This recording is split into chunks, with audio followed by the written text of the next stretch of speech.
പണ്ട് കാനാൻ ദേശത്ത് അബ്രഹാം എന്നൊരു ദൈവഭക്തൻ ജീവിച്ചിരുന്നു. അദ്ദേഹത്തിന് തന്റെ അനന്തരവനായ ലോത്തിനെ ഒരു മകനെപ്പോലെ ഇഷ്ടമായിരുന്നു. അവർ വലിയ ആട്ടിൻകൂട്ടങ്ങളുമായി സമാധാനത്തോടെ താമസിച്ചു വരികയായിരുന്നു. ലോത്ത് എപ്പോഴും ശ്രദ്ധയോടെയിരിക്കണം, ദൈവം നമ്മെ കാത്തുസൂക്ഷിക്കും, അബ്രഹാം പുഞ്ചിരിയോടെ പറയുമായിരുന്നു. പെട്ടെന്നൊരു ദിവസം ദൂരെ നിന്ന് ഒരു ദൂതൻ ഓടിവരുന്നത് അബ്രഹാം കണ്ടു. അയാൾ തളർന്നു വീണുകൊണ്ട് പറഞ്ഞു, അബ്രഹാം, വലിയൊരു അപകടം! 4 രാജാക്കന്മാർ സൊദോം ആക്രമിച്ചു.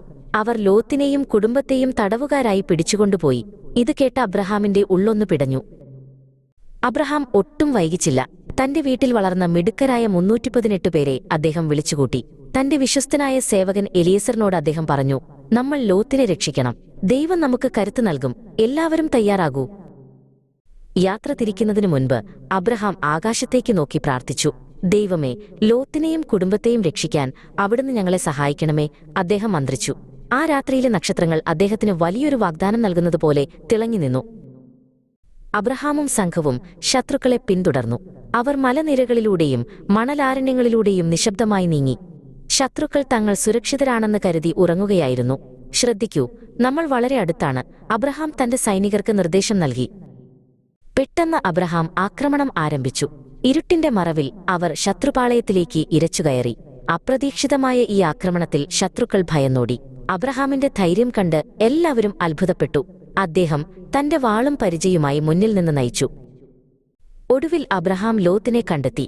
കൈയിലെ ചങ്ങലകൾ അറുത്തുമാറ്റി ലോത്തിനെ കെട്ടിപ്പിടിച്ചു.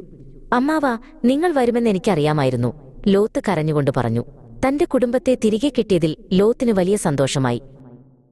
വിജയശ്രീലാളിതരായി അവർ തിരികെ യാത്രയായി. ലോത്തും അബ്രഹാമും വീണ്ടും ഒന്നിച്ചതിന്റെ സന്തോഷത്തിലായിരുന്നു എല്ലാവരും.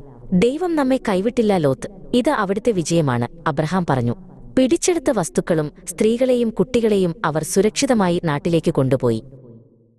മടങ്ങിവരുന്ന വഴിയിൽ ശലേം രാജാവായ മെൽക്കിസേദെക്ക് അവരെ സ്വീകരിച്ചു. അദ്ദേഹം അബ്രഹാമിന് അപ്പവും വീഞ്ഞും നൽകി അനുഗ്രഹിച്ചു. ഉന്നതനായ ദൈവം അബ്രഹാമിനെ അനുഗ്രഹിക്കട്ടെ. ശത്രുക്കളെ നിന്റെ കൈകളിൽ ഏൽപ്പിച്ച ദൈവം സ്തുതിക്കപ്പെടുമാറാകട്ടെ, അദ്ദേഹം പറഞ്ഞു. സൊദോം രാജാവ് അബ്രഹാമിന് വലിയ സമ്മാനങ്ങൾ നൽകാനൊരുങ്ങി. എന്നാൽ അബ്രഹാം അത് വിനയപൂർവ്വം നിരസിച്ചു. ദൈവമാണ് എന്നെ ഐശ്വര്യവാനാക്കുന്നത്, ഈ സമ്മാനങ്ങൾ എനിക്ക് വേണ്ട, അദ്ദേഹം പറഞ്ഞു. അബ്രഹാമിന്റെ ധൈര്യവും ദൈവത്തിലുള്ള വിശ്വാസവും ലോത്തിനെ വലിയൊരു പാഠം പഠിപ്പിച്ചു.